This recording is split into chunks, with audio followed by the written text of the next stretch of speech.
Well, well, well. Would you look at that? After all the build-up, after all the vague coach speak, after weeks of Kevin Stefanski treating Shedeur Sanders like he was some plucky underdog auditioning for a backup role in a made-for-TV movie, the truth finally hit the field like a blindside sack. And the result? Shame, regret, public embarrassment. Let's not sugarcoat it. Coach Stefanski made a colossal, jaw-dropping, franchise-shaking mistake. And the world saw it in real time. If you're into the real story and all the messy twists they don't show on highlight reels, go ahead and subscribe. And if you're sticking around to see how this Browns QB chaos plays out, you should definitely be subscribed. This preseason matchup between the Browns and the Eagles was supposed to be a routine tune-up. A little exhibition action, some vanilla play calling, iron out the depth chart wrinkles. But instead, it turned into an indictment of misplaced loyalty, an indictment of ignoring the obvious, an indictment of betting on safe over special. Because when Stefanski rolled out Dillon Gabriel as the starter, it was a move soaked in stubbornness. He was doubling down, backing his guy, ignoring the screaming headlines, the fan chants, the locker room murmurs. All of it. He made a statement. Unfortunately for him, so did Shedeur Sanders. And theirs couldn't have been more different. Let's start with Dillon Gabriel. From the first snap, you could feel the tension. It wasn't just the fans holding their breath, it was Gabriel himself. You could see it in the hitches in his motion, the hesitations, the shallow reads.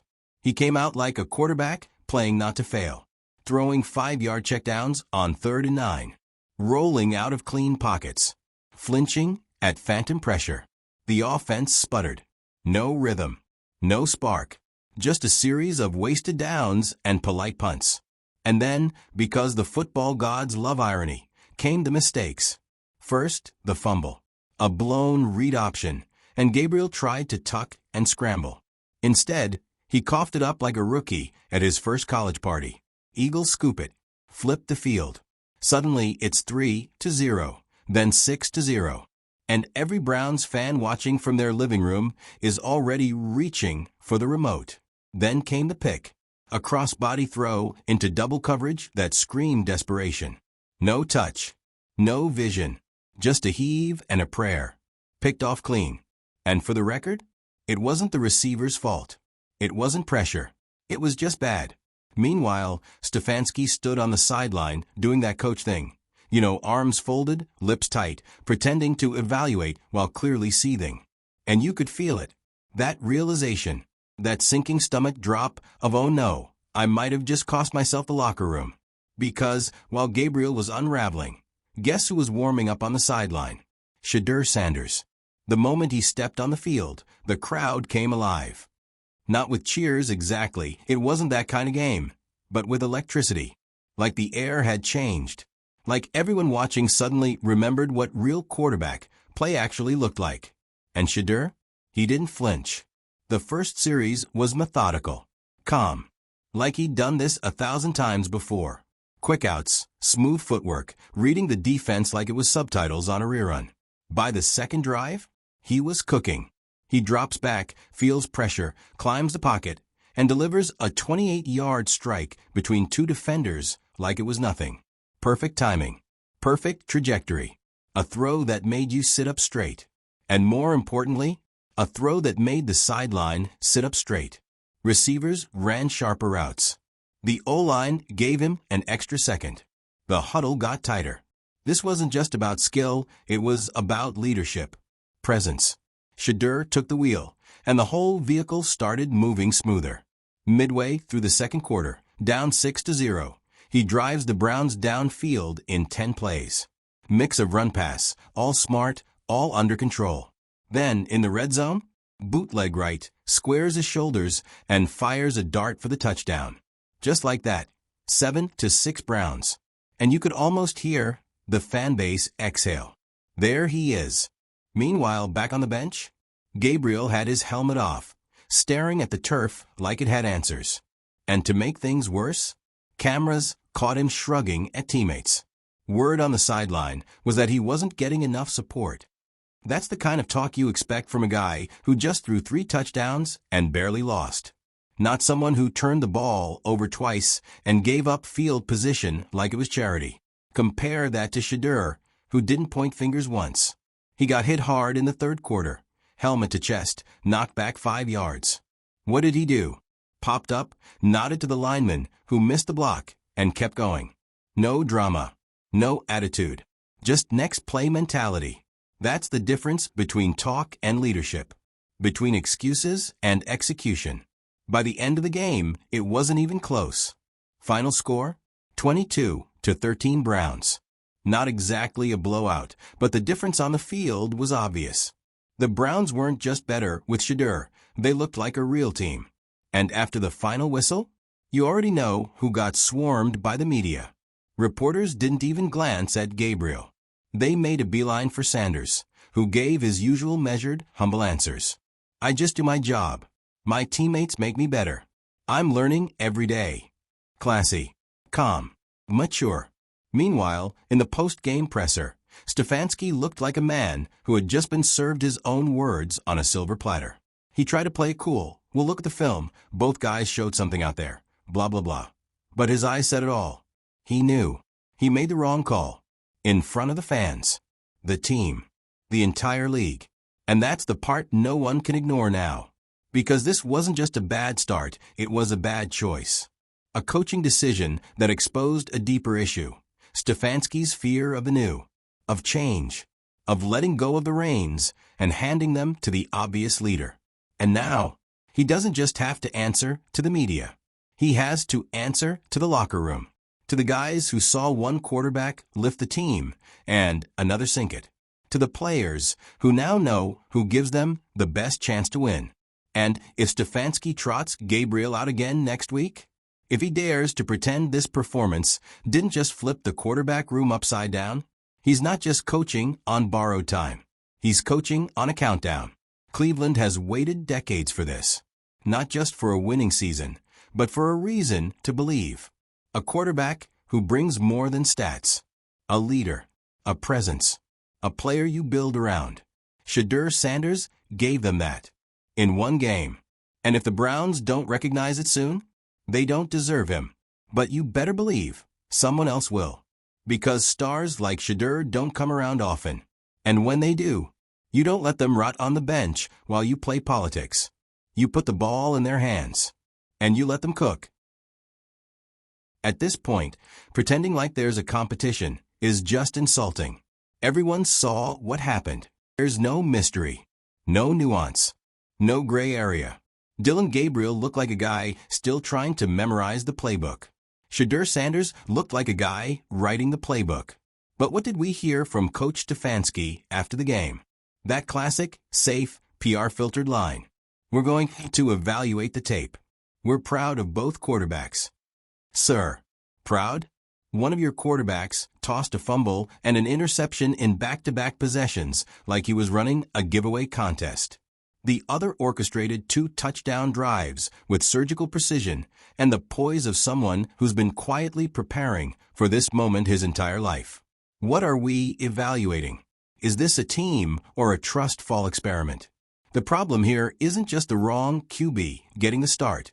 It's what the decision says about the entire mindset of the coaching staff. It's the refusal to admit what's clearly in front of them. The fear of handing the future over to someone who didn't come through the proper channels. Because let's be real, Shedeur Sanders wasn't supposed to be here. Not according to the blueprint. Not according to the old scouting reports or the NFL power structure or the talking heads who treat intangibles like some mystic trait passed down at the NFL combined by handshake. He came from Jackson State. He came from Colorado. He came from a program that didn't bow to tradition. It rewrote the script. And in doing so, he disrupted a lot of comfort zones, including the one Kevin Stefanski has built for himself in Cleveland. But guess what? Comfort zones don't win football games. Quarterbacks, like Shedeur Sanders do. He's got the arm. He's got the IQ. He's got the pocket presence and the footwork and the ice-cold calm under pressure that can't be faked. But most of all, he's got the team. You can't coach that. You can't scheme it. You can't develop it over time. You either walk into a huddle and own it, or you don't. Shedeur does. Gabriel doesn't. And the locker room knows. There are already whispers. Wide receivers talking to beat reporters off the record. One scout described Shedur's presence as instant credibility. Another insider said, some of the vets are ready to ride with him now. That's not speculation. That's reality. That's momentum. And let me tell you something about momentum. Once it turns against you, it does not stop politely at your door. Right now, Stefanski's riding a wave of second-guessing. Not just from fans or media, but from within his own building. And it's not just about the quarterback decision. It's about judgment, leadership, vision. If you can't see the future when it's standing 5 feet away, helmet in hand, winning games with barely half the first-team reps, what can you see? You think ownership isn't watching this unfold? Shedur's jersey is already outselling every other player on the roster. National media can't stop talking about him. ESPN, FS1, even the local sports anchors are calling Stefanski out with that "I'm just asking the question" tone that barely hides the fact that they're asking it loudly on purpose. And the fans? Oh, they've chosen. Twitter's ablaze. Reddit threads are on fire. #StartShedur is practically a movement. One fan outside the stadium was literally holding a cardboard sign that said, "I waited 25 years for a QB. Don't make me wait 25 more." That's not frustration. That's desperation with clarity. Cleveland knows what it's seeing. And what it's seeing is a head coach in danger of fumbling the best thing that's happened to this franchise since, well, ever. Because let's really think about that. Baker Mayfield had a moment. Johnny Manziel had hype. Deshaun Watson brought controversy. But none of them brought the kind of clean, focused, hype-free, on-field leadership that Shedur Sanders just displayed in his very first professional appearance. And this is just the beginning. He hasn't even had a full install with the first team yet. He hasn't had a full-speed, regular-season defensive front thrown at him. He hasn't had a nationally televised primetime game to show the world what Cleveland has been sitting on. But it's coming. And it's coming fast. Because let's play this out. Say Stefanski sticks with Gabriel again in week 2 of preseason. And let's say the offense looks exactly the same. Conservative. Wobbly. Another turnover. Another near pick. Another stalled drive in the red zone. Meanwhile, Shedur gets plugged in halfway through the second quarter. Marches 75 yards in 8 plays. Hits 2 different receivers in stride for 20-plus yard gains. Closes out the drive with a rollout and a laser to the back of the end zone. What do you do then, Kevin? Are you going to trot out "we'll evaluate the film" again? Because if you do, there won't just be boos. There'll be mutiny. Players will start going off script. Fans will start bringing paper bags back into the stands. And the city? The city that finally felt like it had a reason to believe again? They'll turn. And once Cleveland turns on you, you're done. Let's be clear, Stefanski's not being asked to make a leap of faith. This isn't about gambling.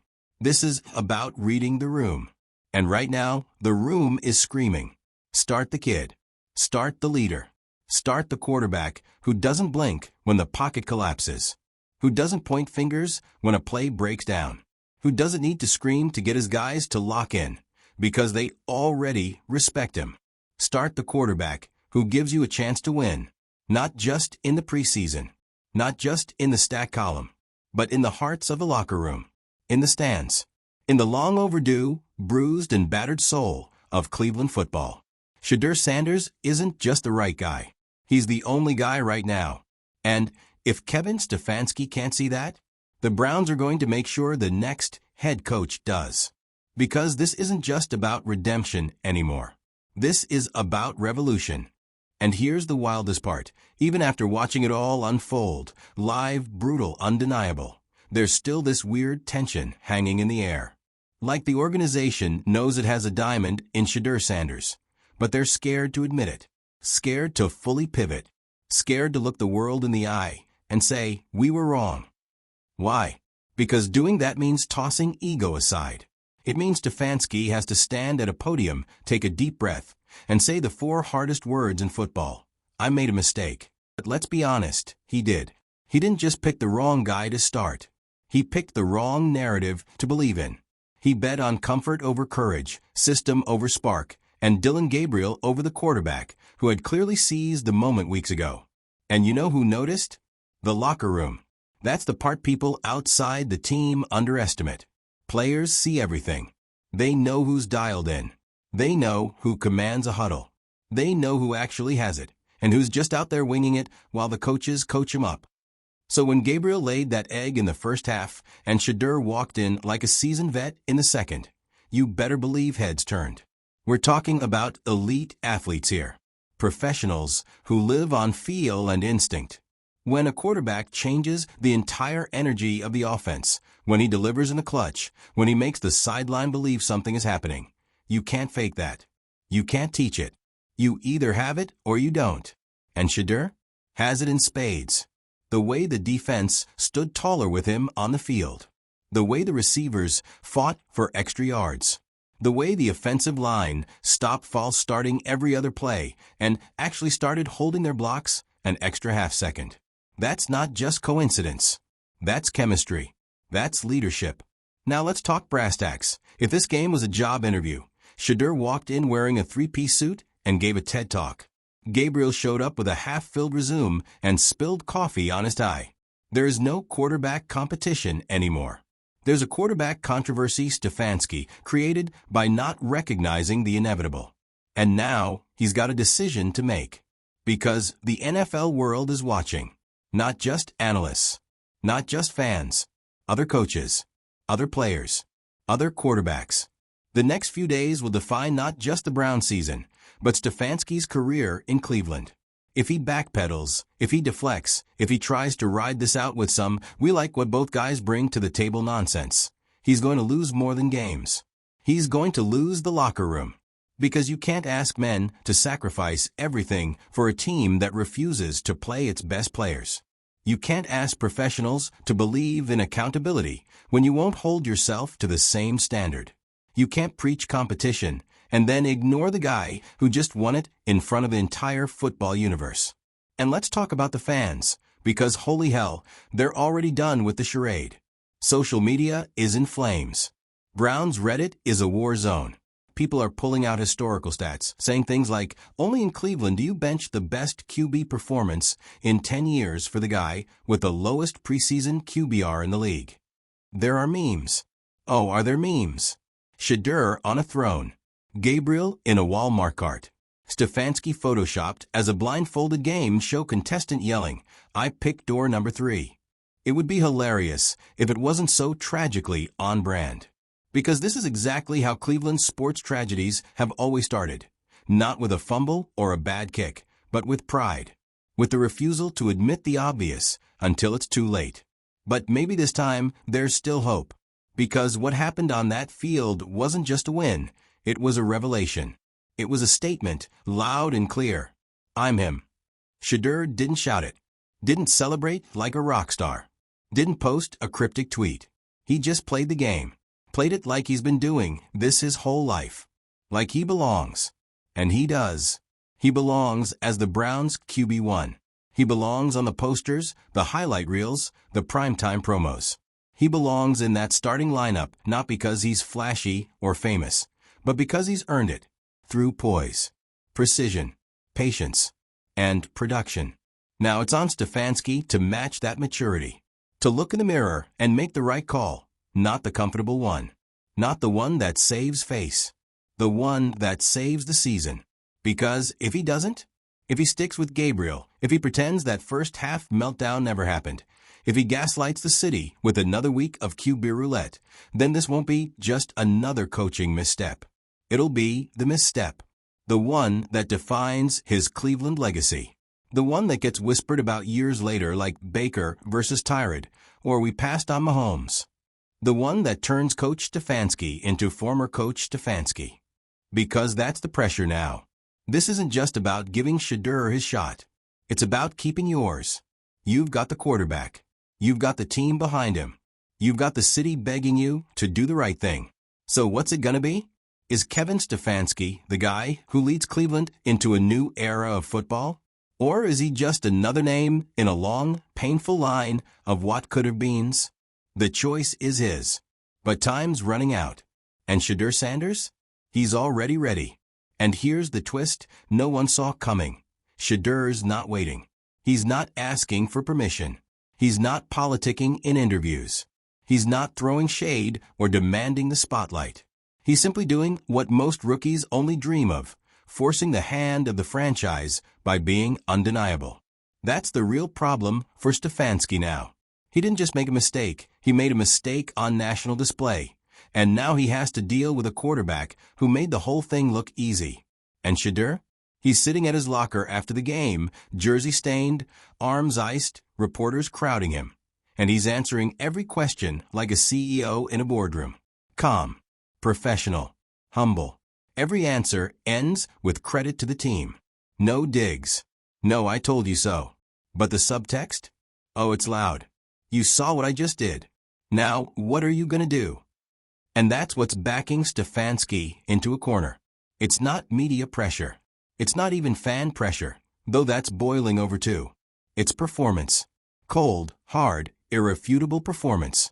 How do you ignore a quarterback who just walked into an offense running on fumes and turned it into a 22-13 victory against a playoff-caliber defense?